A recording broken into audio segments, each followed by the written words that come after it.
call your next witness. Your Honor, the defense calls Raymond Fernandez to the stand. Okay.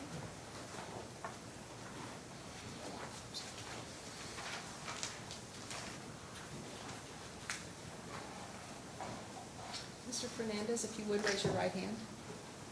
Do you swear or affirm to tell the truth, the whole truth, and nothing but the truth? Yes. Please have a seat and state your name for the record. My name is Raymond Anthony Fernandez. And begin your questioning. Thank you, Your Honor. Mr. Fernandez, I want to take you back to the events that transpired around August 20th, August 21st of 2020. Could you please tell the ladies and gentlemen of the jury, where were you and where were you heading to and for what? Okay. On the, about prior to getting arrested, I had a get together with my brother and sister. I'm sorry, let me clarify the answer, or the question, excuse me. Where were you coming from in order to get to Lyon County, Kentucky? Oh, yes. I drove 16 to 18 hours from Jacksonville, Florida. And the only reason why it took so long, because my wife's back condition. We had periodically had to stop and let my wife get out and walk around because she has a back condition. So that's why it took it so long to get from Jacksonville, Florida to Eddyville, Kentucky, where my brother resides. Now, do you remember if the night that you were arrested, was it the same day that you drove from Jacksonville with your wife, or was it the following day? No, it was the following day. But when I was stopped, it was less than 24 hours before I got stopped. In other words, I got into Eddyville about 11:30 the prior day, and when I got stopped, I was stopped about 9 o'clock, so it was less than 24 hours. Okay. So on the day of August 21st, 2020, the night that you were arrested, can you please tell us, well, just give us a rundown of your day, if you remember. Okay, we got into Eddyville 11:30, the night before the 21st. We stayed in the motel, the Relax Inn, matter of fact, down 62. And the next day we went over to my brother's house to have dinner, about 6:30 p.m. And we had dinner, and prior to dinner I had 2 beers with my brother. My sister I haven't seen in a long time. Then we had the beers, and then we had the meal. We had a big country meal. We had all the fixings.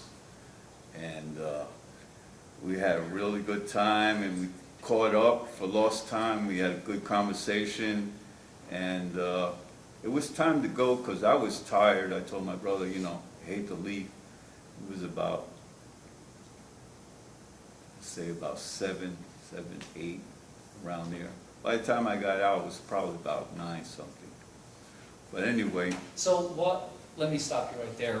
What was going on during that 1.5 hour period where you said, I'm tired, let's go? Why didn't you leave until about an hour and a half later? Well, we were talking and conversating. Did you have anything else to drink? No, we had coffee. It wasn't, you know, alcoholic beverage, but it was coffee. And I think that's what happened when I drank the coffee. It kind of moved everything in my system. When you say moved everything in your system, can you be, for purposes of the record, I know it's probably Well, you know, not the most right. intriguing topic. I but understand. I'm up there in age. I'm 67 now. I was back there, I was 65. And after a big meal, when you're my age, you get kind of sleepy and tired.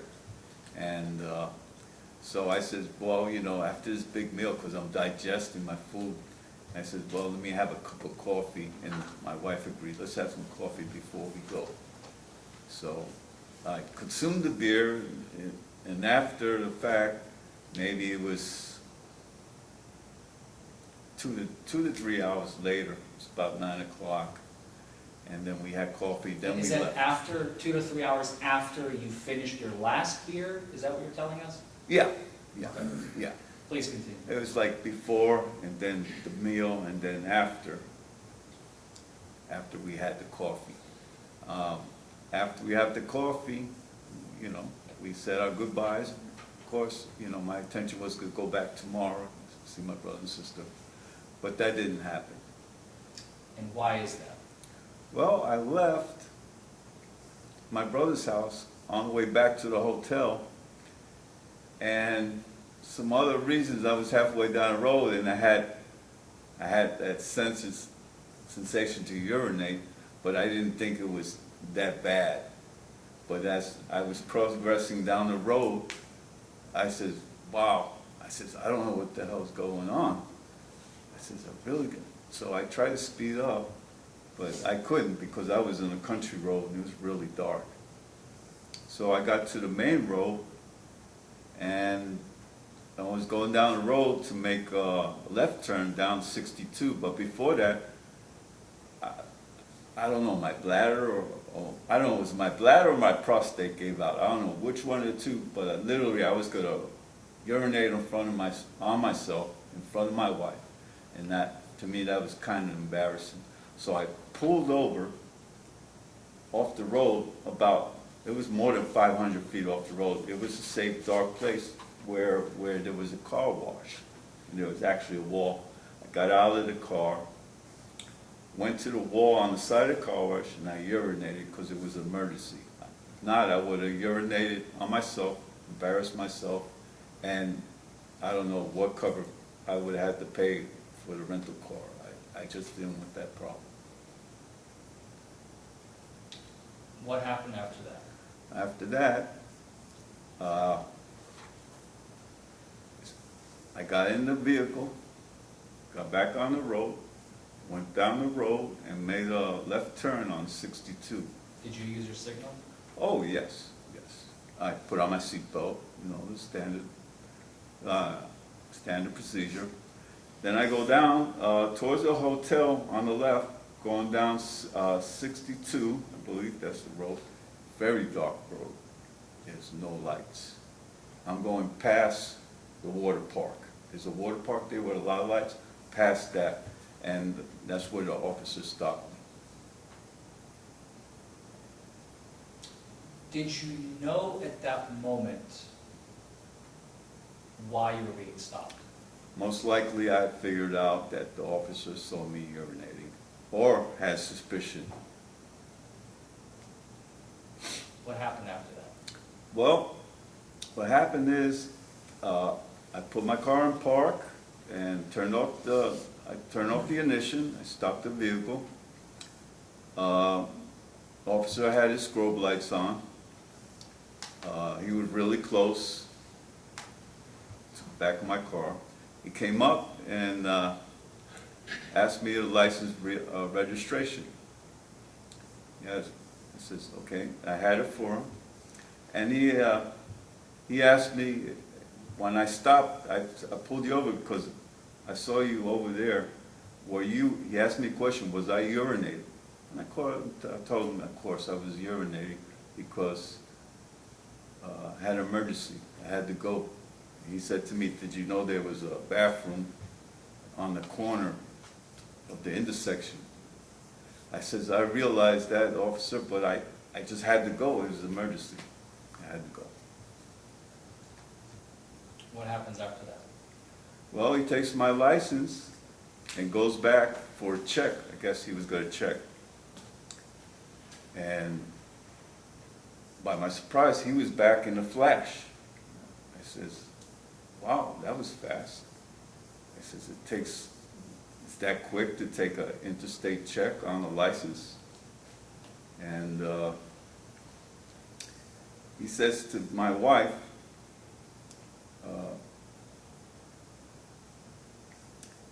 that he was going to speak to me.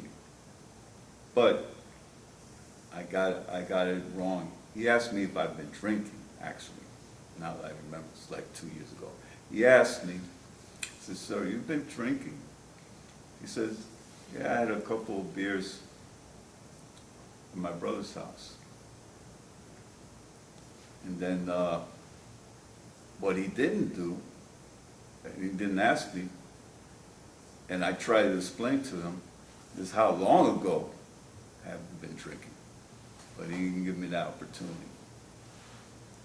So then he made a reply to my wife. He says, "I want to talk to your husband in the back of my vehicle in private." And I says, "Okay." So my wife, she said, "Where you going?" I says, I got to go talk to this officer. So I went in the back with the officer, and he said to me, "I'm going to give you a test, this sobriety test." And I says, "Oh, okay." But he didn't ask me how old I was. He didn't ask me if I had any physical impairments, or, you know, if I had a hearing problem or whatever. I did the test. I did this test, and the first one was the gaze, the finger thing like this. But when he did that, I was following his finger, but at the same time, his blue strobe lights were in front of me and behind him. And so when he was doing his finger like that, my head was going like that, because everything was like out of a picture, shots. And my eyes naturally couldn't follow him, so I had to move my head.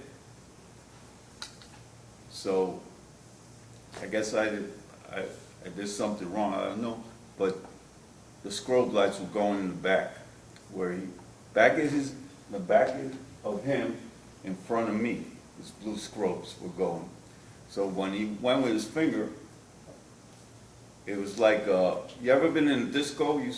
You see those strobe lights in a disco? That's how it was, the same sensation if you were in a disco and you see people dancing, but the same thing was going on with his finger going like this.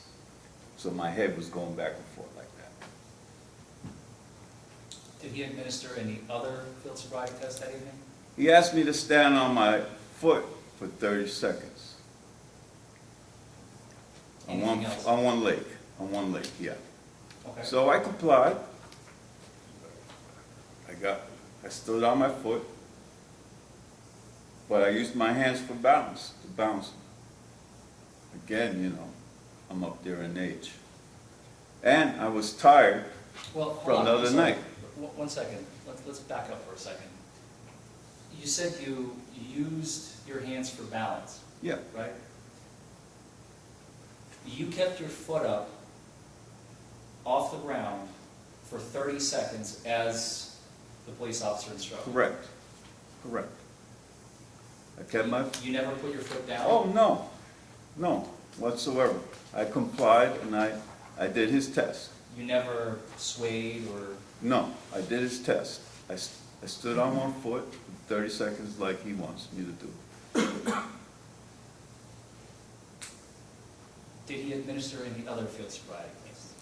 The toe-to-toe and the turn. I did that test for him too. And how do you believe you performed on that test? Well, the thing is, I know it's a pass or fail, but where he administered the heel to toe was between my vehicle, the back of my vehicle, and in front of his. Okay? May I stand up, Your Honor? You may. His lights on his vehicle were up here, you know, very bright. The road is very dark, okay? And I'm telling you, there was no lights around, and the road was pitch black. So I could barely see my feet, but I did happen to do his test. I don't know how I did it, but I did it. And so I was looking down into the road, practically looking at my feet, but I could barely see my feet, but I did his test. And as a result, you were placed in handcuffs by Officer Oliver, right? Correct.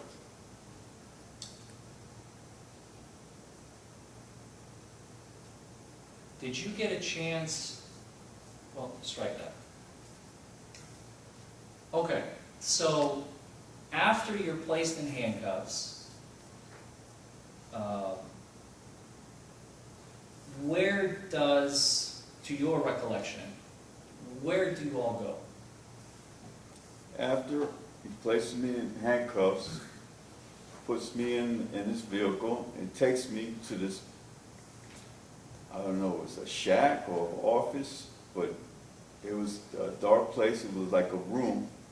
I don't know if it's the office behind the court here. It was 2 years ago, or it was a shack, but it had no lighting outside and it had no cameras. And tell you that this time I was kind of scared because I don't know what he wanted to do with me. What made you think that there are no cameras? I didn't see any.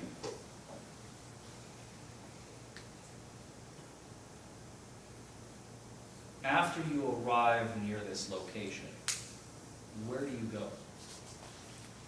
Well, it's like a room, there's a desk, and there's this thing that looks like a machine. Some kind of machine there.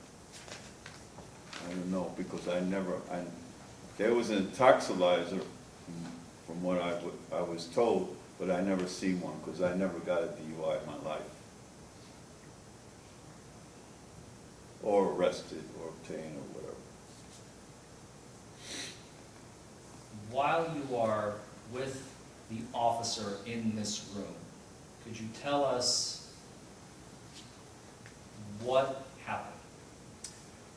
Well, the officer explained that, he explained to me, if I didn't blow in his machine, that I would be guilty in court. But if I would blow, it would be more favorable for me in court if I blew. But given the circumstances 2 years ago, it was the height of COVID-19. And I decided, well, I'm gonna blow in this machine. I don't know if it's contaminated or what for COVID. And I am, at that time, I was 65, it's high risk of COVID. And that came into my mind. I says, well, I don't know, I decided not to blow because of that. And another factor, and I asked the officer, is this machine calibrated? He says he didn't know. He didn't know the machine was calibrated or not. And that determined, I said, no way, I'm not gonna blow. Even if you think I'm gonna be guilty in court. So I didn't decide to blow. And then the jailer came up and then took me to the other prison to incarcerate me.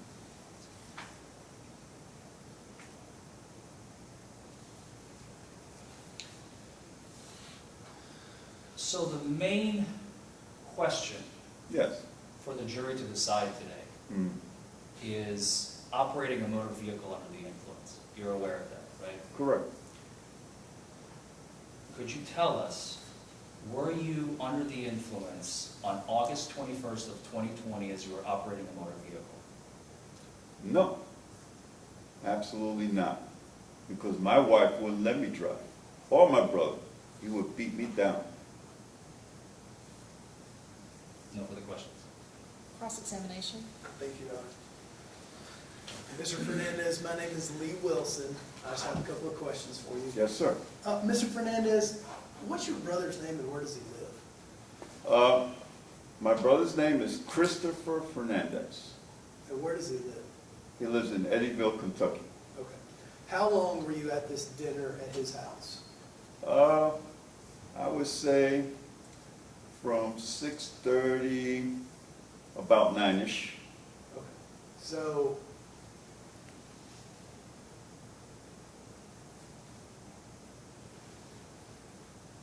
two and a half hours. 2.5 hours. Okay. Who brought the beer? My brother. Okay. How much beer did he have? I don't know. Where did you get the beer that you drank? He had it there in the house. Okay. Did you get it out of the fridge? Did he give it to you? How'd you get it? How did I get it? It was in the cooler. Okay. How many beers were in the cooler? I don't know. Now, I heard your wife's testimony, and I think you heard your wife's testimony as well, correct? Of course. Now, your wife didn't drink any alcohol on this night, isn't that correct? That's correct. So there would have been no reason that your wife would have smelled like alcohol that night. Absolutely not. And there were only two people in the car that you were driving, you and her, correct? That's right. Those are all the questions I had, Your Honor. Redirect.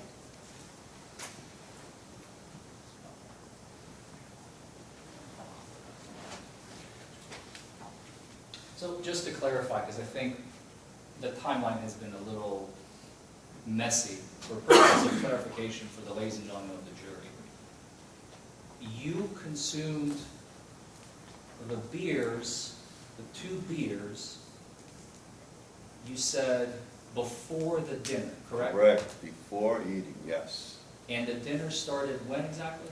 Around 6 something. I'm not sure. It's been 2 years ago. But all I know that we were a while. We got there about 4 something. But between having the beer and eating, we were there a few hours. No further questions. Any follow-up? No, Your Honor. Thank you. You may be excused. Mr. Forman, you may call your next witness. That concludes the case for the defense, Your Honor.